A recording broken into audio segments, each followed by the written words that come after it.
pourquoi ce livre? Ce livre est parti de notes que j'ai prises sur ma périurbanité, donc la banlieue de Bordeaux, qui est une banlieue qu'on appelle molle, qu'on ne sait pas trop, qu'on ne sait même pas du tout comment qualifier, à vrai dire, qui n'est pas la banlieue difficile, qui n'est pas la banlieue riche, qui est une sorte d'entre-deux qui concerne un peu toutes les villes de France.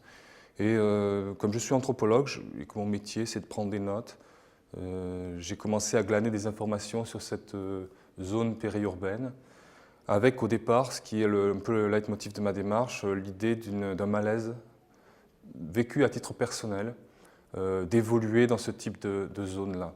Malaise qui rejoignait un peu l'idée que finalement tout ça était très standardisé, qu'on avait un peu perdu une sorte d'authenticité vis-à-vis de la nature qui se rappelait à nous de façon très, très fragmentaire au sein de la vie périurbaine. Un peu cette vie mutilée hein, qu'évoque Théodore Adorno et que je vivais à titre personnel. Et puis un jour est arrivé l'article de Télérama, février 2010, et l'article partait, maintenant je peux le dire, d'une idée qui me semblait intéressante, qui était d'essayer de qualifier ces zones-là. Mais avec un jugement de valeur qui a aiguisé ma colère, qui était halte à la France moche. Le problème n'est pas l'accusation de mocheté, au fond, mais véritablement tous les effets d'exclusion qu'entraîne ce type de jugement, qui est un jugement de classe, premièrement, et qui ensuite comporte une dimension, on pourrait dire épistémologique, c'est-à-dire, en qualifiant cette zone-là de moche, qu'est-ce que, finalement, je me prive d'explorer simplement avec un critère d'ordre esthétique. Et tout est parti de là. Et à partir de là, ces notes que j'avais glanées de ci, de là, me sont parues beaucoup plus cohérentes. Et j'ai trouvé avec cet article une raison de les mettre en scène, on pourrait dire. Parce que il y a toujours une mise en texte qui est pour moi une mise en scène. Je ne fais pas de l'anthropologie à la façon de Mauss, comme on disait, pour faire du naturalisme, quelque chose de très descriptif. Moi, j'ai besoin de mettre en scène ce que je fais, mes enquêtes. Et donc là, ça m'a donné toute la mise en scène de mon enquête. C'est-à-dire que j'ai trouvé un motif de colère. Mon malaise, et ensuite, a été approfondi, je dirais, et dynamisé par cette colère. Et à ce moment-là, je me suis rendu compte que aussi, on pouvait comprendre cette périurbanité de deux façons. D'abord par ce malaise, par cette grande standardisation, et puis en même temps comme une forme de micro-résistance organisée par les personnes qui vivent dans ce type d'endroit, qui ne sont pas effectivement, c'est un non-lieu, comme dit Marc Auger, un anthropologue. Mais au-delà de ça, c'est aussi une façon de chacun à son niveau de résister à la standardisation qui est en œuvre dans ce type de zone. Et là, il me semblait que l'article passait complètement à côté du projet politique de ce type de zone. Aujourd'hui, on a à peu près, c'est difficile à dire, mais un peu plus de 15 millions de personnes qui vivent dans ce type de zone périurbaine et qui, c'est mon hypothèse, sont de plus en plus dépolitisées, individualistes, dans un entre-soi, mais qui est subi, qui n'est pas un choix de vie.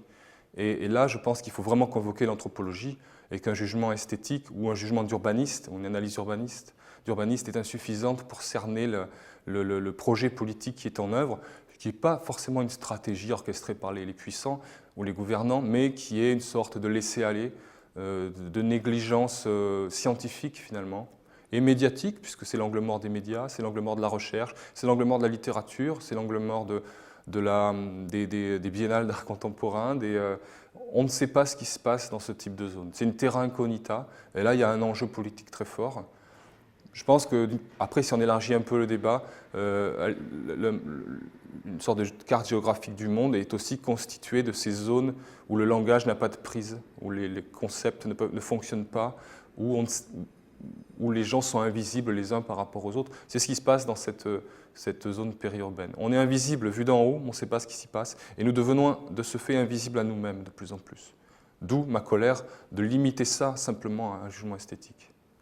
D'abord, si on prend la bibliographie, on y trouve des auteurs de sciences sociales qui sont chers à mes yeux, comme Erving Goffman, des philosophes comme Austin ou Wittgenstein, qui sont vraiment fondateurs de tout mon travail, et puis Thomas Bernhardt, et cet ouvrage qui est l'imitateur. Et ça fait du sens pour moi, cette bibliographie un peu mélangée, mixte. Ça fait du sens parce que je pense que il faut convoquer les procédés littéraires pour arriver à parler de ces questions-là. Et aujourd'hui, une sorte d'expertise avec des conventions strictement anthropologiques n'aurait pas rendu ça. Je m'adresse aussi à des non-spécialistes, ma démarche elle est là. Alors, il faut rester exigeant dans le travail fourni, mais malgré tout, j'essaie de m'adresser aux personnes dont je parle. Et en l'occurrence, ces personnes qui vivent la zone périurbaine.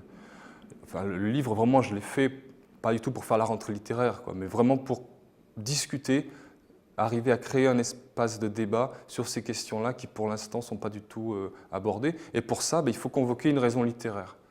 Donc moi, je me sens complètement anthropologue, mais quand je relis les auteurs, les grands écrivains, Conrad, Dostoïevski, Bernhardt, Proust, ils sont tous porteurs d'une épistémologie, c'est-à-dire d'une façon d'aborder la vérité culturelle, d'une proposition pour comprendre la vérité culturelle.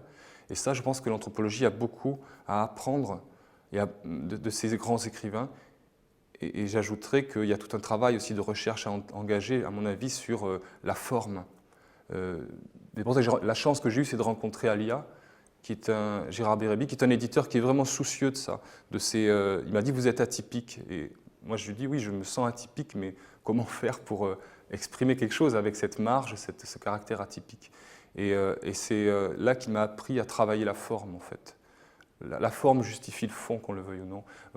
On peut avoir un argument très fort. Là, il fallait vraiment lui donner une accroche. Et là, convoquer la raison littéraire, ça me permet de créer cette accroche avec l'espace public. L'idée de désinterlocution que j'essaie de mettre en chantier, à nouveau, c'est des pistes que j'essaye d'éveiller. Pour moi, l'histoire de l'anthropologie, tout au long qu'on peut faire remonter à la deuxième partie du 19e, est une histoire que j'appelle de la désinterlocution. Alors, je ne la résume pas à ça, elle est très riche, et moi j'ai été élevé dans ces grands anthropologues. Mais malgré tout, il me semble que toutes les œuvres classiques de l'anthropologie, et encore aujourd'hui dans les anthropologues contemporains, ce qui m'a toujours sauté aux yeux, c'est le fait que les observés apparaissaient comme des êtres mutiques dans le compte-rendu d'enquête. C'est-à-dire comme des personnes qui n'avaient pas droit à la parole. Et pour moi, il y a une sorte de conflit de classe entre celui qui observe et ceux qui sont observés. Et j'ai essayé de montrer comment, donc dans la première partie de cet ouvrage qui s'appelle sur la désinterlocution, essayer de montrer comment, par quel procédé, les grands anthropologues que j'admire par ailleurs, comme Malinowski, comme Lévi-Strauss, ont pu chacun à leur façon faire de ceux qu'ils observaient des êtres qui n'avaient pas droit à la parole. Et ça, c'est vraiment à nouveau un problème formel, c'est-à-dire que Malinowski va par exemple parler de la Kula, qui est cette cérémonie rituelle dans l'archipel des Trobriandais, en Papouasie-Nouvelle-Guinée. Et ce mot Kula, pour donner un exemple, c'est un mot qui est censé être un mot indigène. Le lecteur le comprend comme ça. Mais sauf que c'est déjà un mot qui est conceptualisé et qui est donc déjà sorti de son contexte ordinaire. Et cette grande œuvre qui est Les Argonautes du Pacifique occidental, malgré tout, ne fait pas des Trobriandais des êtres susceptibles de prendre la parole. Et là, on est dans une dimension qui est à la fois épistémologique et politique pour moi, et qui n'est pas si éloignée de ça, de notre rapport un peu aux non-occidentaux finalement. Qu'est-ce que c'est qu'être occidental ? Et au-delà de l'anthropologie, pour moi, l'histoire de la science, c'est quelque chose qui remonte aux Lumières, finalement.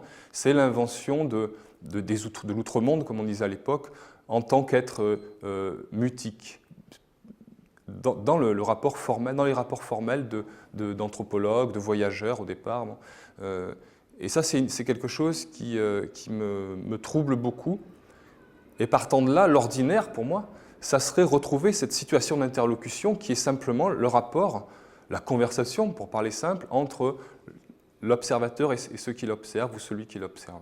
Et donc tout mon travail, moi, consiste à partir de ces situations, on appelle ça l'ethnographie, mais partir de ces situations d'interlocution et faire en sorte que dans le rapport final, l'observé apparaisse comme capable de prendre la parole. Et ça, c'est vraiment une raison, c'est une dimension vraiment politique pour moi. Et c'est essayer de résoudre ce conflit de classe, on pourrait parler d'un conflit de classe entre observateur et observé. Et pour moi, il y a une certaine violence politique, symbolique. Alors ça a déjà été traité en sciences sociales, ça, la violence symbolique que l'observateur inflige à l'observé. Mais on s'est assez peu soucié du langage ordinaire, en fait. Si on veut vraiment vaincre, transgresser ce rapport de violence de classe, je pense qu'il faut revenir au langage ordinaire. Et c'est là que je convoque beaucoup d'auteurs, enfin pas beaucoup d'ailleurs, un petit nombre d'auteurs américains, des philosophes américains qui ont effectué cette révolution-là en philosophie, comme Wittgenstein, qui le premier dit « arrêtons de faire des concepts et intéressons-nous à l'usage fait des mots qui expriment des concepts ». Et là, pour les philosophes, c'est revenir aux usages. Pour l'anthropologue, c'est revenir à l'ethnographie, donc revenir à la rencontre avec l'autre.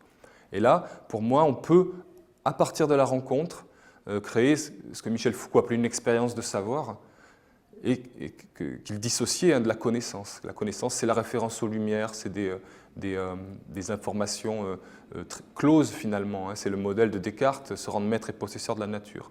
Là, c'est rompre avec ce modèle-là et aller vers l'expérience de la rencontre et voir quel savoir peut émerger de cette expérience de rencontre. Et là, on a tous mes livres, je n'ai pas une ambition démesurée, mais tous mes livres expriment le savoir qu'on peut retirer de ce jeu de rencontre, qui est évidemment très fragile, qui est parfois très violent, parce que je travaille dans l'action sociale où on est confronté à des situations très violentes, on est confronté à des êtres silencieux, à des êtres invisibles, mais malgré tout, c'est cette rencontre-là qui est à la base de tout mon travail.